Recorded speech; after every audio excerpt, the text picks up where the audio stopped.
What's up YouTube, I'm Guy, and today I wanted to share something with you that is completely different. This watch, the Angelus U51 Tourbillon Diver, isn't your typical dive watch. But thanks to my friends from Exquisite Timepieces, I am afforded the opportunity to share with you guys all kinds of different watches. I wanted to check out this watch and see what you guys think.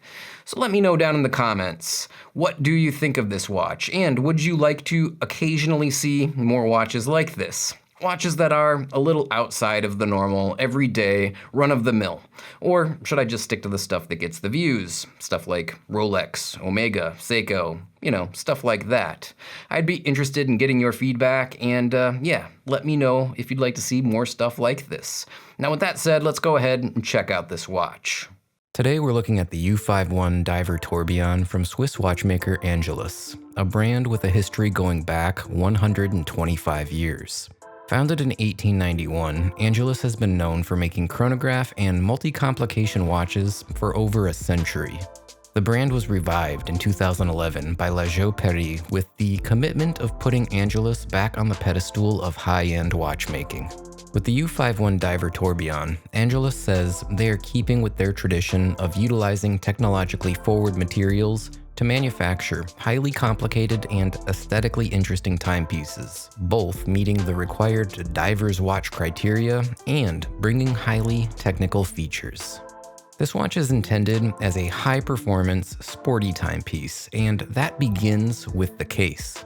At 45 millimeters in diameter and constructed from grade 5 titanium, the case is finished with a mix of brushed and polished surfaces and has a thickness of just under 12.5 millimeters.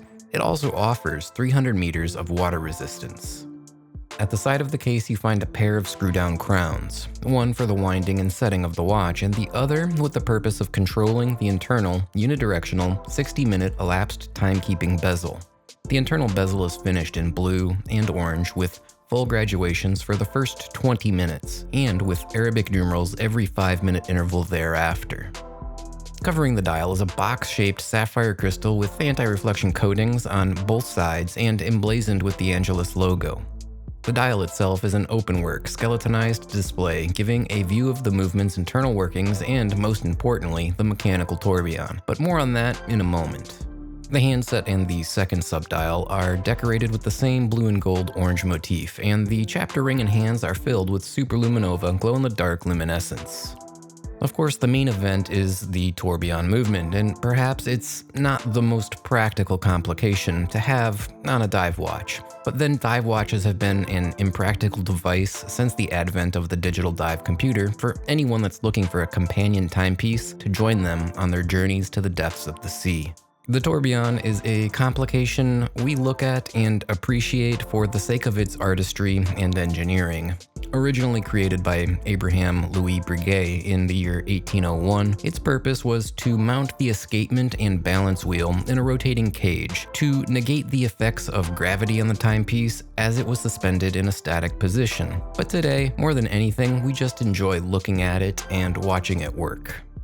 The caliber A-310 found in the U51 runs at a frequency of 4 Hz or 28,800 vibrations per hour, and the Angelus engineers and watchmakers pushed the boundaries with a power reserve of more than 100 hours. They also set the tourbillon cage on ball bearings instead of pivots with the intention of gaining both stability and precision. The Angelus U51 isn't exactly what you might consider as affordable. With a manufacturer's suggested retail price of $36,000, it is a timepiece firmly positioned in the luxury tier. However, when compared to other tourbillon watches on the market, like this Mosier Pioneer at $49,900 or the Parmigiani Tonda at $130,000, you can begin to appreciate the value proposition of the U51. And those watches are probably not going to appeal to someone with a more sports watch-focused sensibility. Alright guys, that was the Angelus U51 Tourbillon Diver. A shorter video, I know, but I wanted to see what kind of traction this would get before I went and did anything crazy. If it does well, I'll try to do some more videos of these types of more uncommon, outside of the norm watches. Now with that said, what are my thoughts on this watch? Well, yes, it's different. it is expensive, it's larger than I would typically prefer, and it doesn't really make a whole lot of sense to put a tourbillon in a dive watch.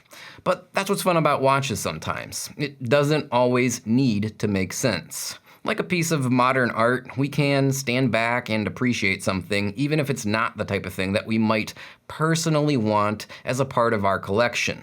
Now, from that perspective, I'm glad that it does exist, and I enjoyed checking it out. It's nice to get away from the typical and experience something new and different from time to time, even if it is for just a short period of time. Well, that'll wrap this one up for today, guys. Don't forget, leave me a comment down below telling me what you thought about this video, and let me know what types of things you'd like to see on the channel in the future. If there's enough interest, I'll try to do some different stuff like this from time to time. Thanks again to my friends at Exquisite Timepieces for loaning me the watch for review. Definitely go check out their website. Give them a shout if you're shopping for a new watch. They're a great group over there. They will definitely take care of you. And with that said, I guess it's time to go ahead, sign off, and say bye now.